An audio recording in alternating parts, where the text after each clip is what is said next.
So that's what we think about it. Yeah, because we have a lot of thoughts about it. Yeah, because like Earth, they've never really shown Earth. They never really shown the people of Earth, and like you were saying, it's very dangerous. It's dangerous to show it because people might be like, "Wait, but I thought they didn't have money. Wait, I thought everything was perfect." And also the danger is because when you do that, you set yourself up because then when people are watching the movie, like 25 years later, they're like, that ain't gonna happen.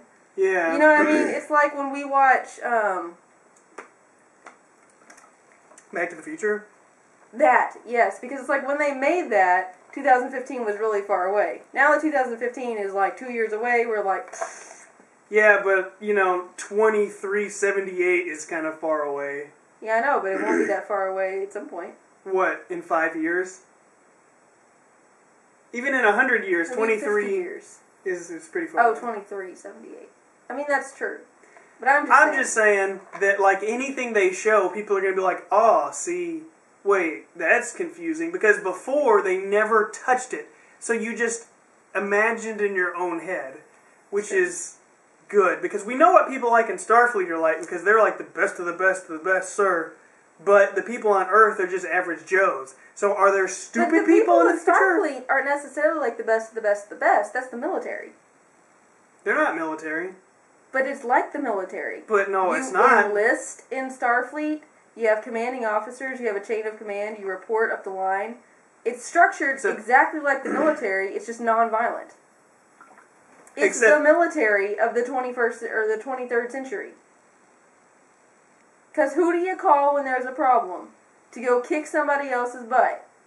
On Earth, probably not Starfleet. But there's no conflict on Earth. Yeah, conflict is all with other people on other planets. Yeah. That's why you gotta have Starfleet. The military of the 23rd century. But they're on a peaceful mission of information. Military of the 23rd century. They just happen to have huge guns and missiles and warlike things and and phasers. Why do you beam down with phasers all the time if you're so darn peaceful? Exactly. I don't know. It's just, and I mean, people always die, and there's all these risks, and you know that you could give your life for your mission at any time. It is the military. Yeah, well, Gene Roddenberry wouldn't like that.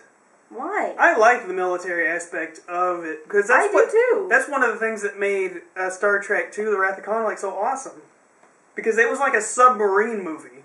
It's true, it was like a submarine movie. Like, but you got lost in the nebula? Yeah. Cool. That was awesome. Alright.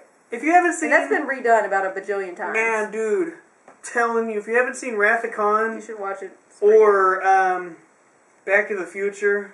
Back to the Future is good, too. Got to watch those. Alright, so if you can't tell, we are as into Star Trek as we are wrestling. Yes, but I don't know all the little names and crap. Like, if you was to show my little thing that we just talked about to, like, a Star Trek YouTuber, they'd be like, oh, those guys don't know what they're talking about. Star Trek YouTubers? I'm sure there are. Probably so. I mean, good God, if there's people talking about wrestling, there's got to be people talking about Star Trek. You know, I convinced the place I used to work, I convinced everybody dressed up like Star Trek characters, and we all dressed up like Star Trek characters. It was great. Anyways. Yes. He says, alright, back to Dragon of Darkness. He says, also, what is your most anticipated movie of 2013? Mine is Man of Steel. And congrats on 1,500 subscribers. Thank you. Mine is not Man of Steel because I don't like Superman because I think he's really hokey. I realize they're probably going to try to get away from the hokey thing with Man of Steel. Yeah. But I still... It really looks like they did. I still can't get past the fact that I'm, like, hokey. Well... Because I even thought that Smallville, that show, I even thought that he was hokey in that show. Yeah, well, I mean, it's just because it's kind of like Captain America. It's like that 50s But they thing. managed to unhokey Captain America. No, they did not. No, they did not. Yeah, you're right. They did. The only reason he survived is because he had, like, the cast of everybody else except for the guy with the arrows. It was cool. Yeah, you're right. I'm just saying. You're but right. I will tell you this. That movie looks way more interesting than any other Superman movie I could possibly imagine. That's true. Like, if I had to go see a Superman movie, I'd see that one. I would probably see that one. I think I might even see that one if everybody says it's good and not hokey. We might go see it. Yeah. But anyways, probably most anticipated right now is the Star Trek Into the Darkness movie. I can't think of any other movies that are coming out. Wait, that is coming out this year, right? Yes, it's coming out like in 2 months. There is another movie that's coming out. I know that... I'm looking forward to seeing that identity theft movie. Because that looks funny. I showed you the trailer the other day. Yeah, but that's not not really most like highly anticipated. I just can't think of any more. I'm trying to think of what else. I got another Avatar movie coming like a couple years or something. Yeah, and there's another Pirates of the Caribbean movie coming out. Good God! Did you know? I'm totally gonna watch that. You know they're making another. What's that movie with Zach Galifianakis? In The Hangover Part 3. No, they're not. Yes, they are. Oh my gosh. No. Maybe there's a Pixar movie coming out. I think that there is. Despicable Me 2. Oh yeah. It's coming out. That's gonna be pretty cool. Look forward to that. Yeah. Star Trek's got to be #1 now. Star Trek. All right. Nick Glenn says, "What's with all these people with like normal names? It's like Nick Glenn and Frank Gibson and What's wrong Taylor with that? Bowling. Nothing's wrong with that. It's just unusual. What do you want them to be called? Like something weird? Most people don't just have their regular names. Maybe it's not their regular names. I'm not hating. I was just making a surprise observation. A surprise observation? This is the first time ever on our Q&A that there's just been like regular name people. Anyways, okay. Nick Glenn says, favorite wrestling video game. I know what my least favorite wrestling video game was. It was that one that you played that all the matches lasted an hour and a half. Online. Which one was that? I played it online. I guess it was 2009 or 10. No, like, it was later than that because we were married. Well, here's the secret.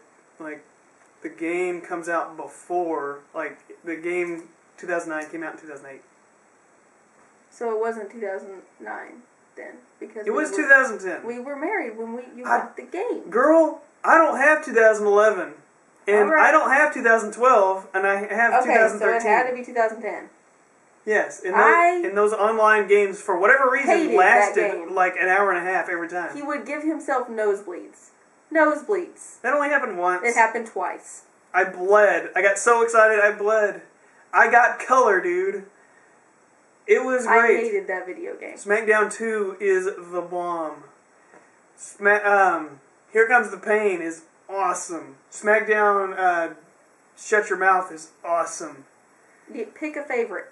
SmackDown 2. Okay. Still my favorite. Who do you think from the Shield faction will have the biggest singles run when they break away from the group? What are my options? Who wasn't that? Seth Rollins, Dean Ambrose, Roman Reigns. Who's the big guy with the long hair? Roman Reigns.